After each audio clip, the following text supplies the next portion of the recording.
Okay, so we can launch off of my notes here then, Yeah. because this is the direction we want to go. So I'm saying on the one hand, hey, people who have this expression of simplicity, one, as I've said already, that itself is a symbol. Yeah. It's not like they're getting rid of religious symbolism. The lack of symbols is itself a symbol. Yeah. And it's not only is it a symbol, but it is a symbol of something of the nature of God. Yeah. So like it is God that's being represented in plainness. But to go with what I think to go along Yeah, with please what do. David just Yeah. said, or go down that line of thinking, oftentimes that lack of symbolizing something is often a better symbol to those outside of the group than it is to those inside the group. Mm-hmm. Like, I think that's kind of where it's kind of gone off the rails a little bit. I mean, I'm not saying that can't work, but I'm saying I think that's kind of what has happened. Well, I think essentially what John is suggesting is that the lack of icons is itself an icon. Right. Which, the word icon is the Greek word icon just means image. Right. And so like the lack of images is itself an image. And what I'm adding to that conversation is that that's potentially fine. The problem is you need to be careful of what it is exactly that you're imaging. Right. What you're being an icon of. And Well, and that's yeah, what I'm saying. right, is you that, can very easily image the wrong thing. yeah, especially amongst the group that's supposed to be participating in it. Yeah. Like I would say that people on the outside looking in at Anabaptist, one of the first things you will hear them say is, "Wow, you guys do a really good job of demonstrating the humility of, or demonstrating the humility of Christ or whatever." Right. And for us on the inside, it's like looking at it and kind of saying, "Yeah, That's what you think. yeah, that's what you think," but maybe a lot of us don't feel that or don't see it being, Yeah. don't see any utility in that or any practical living of it, I guess you could say. Well, so like you have the Yeah, you're living it out as a symbol, but you're not Yeah. living it out as an actual way of Right, being of being, and relating. You're not finding meaning and purpose in it. Yeah. Maybe that's a good way to Yeah. put it. And I guess essentially what I'm suggesting is, in order for this dynamic to be healthy, like let's say we have our group, it's not iconoclastic, like it shouldn't be. Unfortunately, it often becomes that, where people who don't have icons do so out of, I would say out of fear, like out of a fear of violating the Old Testament commandments against idolatry, and then impose that.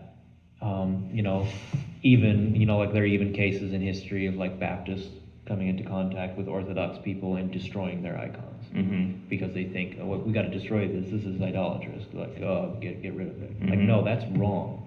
Like and we'll get into probably a different discussion on a different video of precisely why that's Okay, wrong. so what we're talking about, what are the bad things that your plainness or your Yeah. lack of images can represent? And one thing, what you're saying is, well, it can represent that people that aren't like this are wrong and they're idolaters. Yeah, right. It can represent that So it represents division within the church, essentially. Yeah, and it can also represent fear, like an unhealthy fear. Like I'm afraid of God, and I'd better make sure I don't accidentally idolize something. I don't accidentally commit idolatry. Like, Yeah. no, right. that's not how it works. Right. Like idolatry isn't something that you find yourself doing on accident. Yeah, right.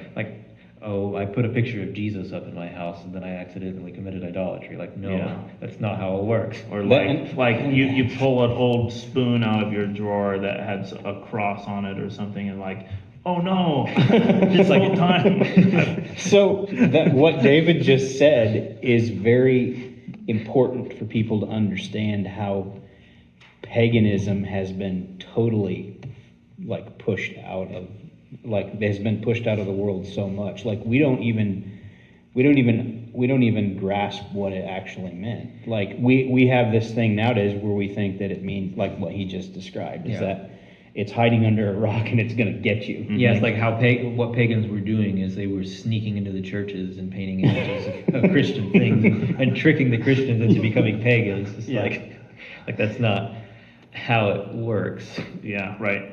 Okay, so a couple other negative things. I started off with my ecumenical approach saying there's a place for not having images, and then I do want to come and figure out what is that place. But before we do there, then let's consider to bash on the idea. Let's continue to bash on it. Yeah. So another thing, you mentioned fear, but I think all these things actually are very closely related. I think of purity. Like in a very sort of unhealthy, obsessive sort of way. Yeah, like puritanical. Yeah, right. Like, well, purity in the sense of like, whatever is not perfect needs to be destroyed. Yeah. And I mean, that's Which is like- that you can't, a church can't function like that Well, because everybody is imperfect. Like, you're Like just that's gonna also destroy like, everybody. if you have a person that's obsessed with cleanliness and purity, like that's a mental disorder. Mm-hmm. Like that's like a low level insanity that like people are institutionalized. So, Yeah, right, Like right. it's a deeply unhealthy thing. And so if you approach your church as a person, if it has that personality trait, it's like there's an insanity going on. Mm-hmm. Right. There's a disorder. Yeah. And Well- and I said this would be related. Oh, you got purity again. Well, I was just gonna say, and take that approach and filter it out into your worldview, which is why you end up with the idea that we basically, a lot of Christians would basically not look at this world as something that has beauty in it and can find beauty because it's just simply a fallen world that's eventually going to be completely disposed of, and there's nothing of beauty here and nothing of value here. Yeah, like this world is just the devil's domain and it's Yeah. evil and it's going to be judged and destroyed by fire, which is not what the Bible actually teaches or what Christianity actually teaches. But yeah, so it's like this. I don't know. Like I would look at that as like a Cathar Mm-hmm. outlook on the world, Yeah, like yeah. a Gnostic Manichaean. And more importantly, take that down to a more personal level for a lot of people. I think that will lead to a lot of people not realizing that the sacredness of like their created physical body. Mhm. And like, for instance, the sacredness of female beauty. Like, one of those, there's all kinds of different things it can lead to, but it can lead down to the road of, basically, not valuing anything, not properly valuing the feminine in things. I think that's one of the biggest casualties. Yeah, yeah, Well, right. so what- yeah. I mean, I think also before you even said that, then I'm thinking of like there's a sense in which purity and beauty, or the love of beauty, like the pursuit of purity, this sort of burning, destroy everything that's impure, is like, if you're approaching the world with a love for beauty, then within that approach there is a place for ugliness and tragedy and pain. And if you have this purity approach, then there is no place for anything that deviates. Well, yeah, and then you And also so, have so to- I mention that just because if you imagine purity on the one hand of like, if you think of a lack of symbols as being a symbol of purity, and then you compare that to having lots of symbols in your church as being a symbol for the love of beauty, then you see in this purity obsessed church that wants to destroy everything, then Inevitably, nothing will have beauty. well, then there's something very important about the church that you are lacking, that this other group over here that believes in beauty has, and that is this idea of the church as the hospital of souls. Yeah. Like, you come to this place as an imperfect person, and it is beautiful that you are here in this place. Yeah. And you are welcome here, and you will be restored in this place. Whereas again, the sort of burning purity is like, look, if you're not doing things right, get out. Or hide under a rock. Or if you're not doing Yeah. things right, or there's any difficulty or problem, Hide it and lie about it. hide it and lie about it, or it's because there's something wrong with you, and we need to figure out what's wrong. Like this is what often happens. Those that destroy beauty will ultimately turn around and start destroying each other for I think for this very reason, Mhm. that like, well, there's an impurity in your life and we've got to deal with that. Mm-hmm. It's like, yes, we do have to deal with that, but like it's Christ who deals with that, not like our obsession over purity. And like we do not and cannot purify ourselves. Mm-hmm. Yeah, you're not going to become like if you're just fighting against things that are bad, that doesn't mean you're moving toward what is good. Right. Okay, so one other thing that I wanted to mention, Could that just a mean lack you're, of you're beating the air.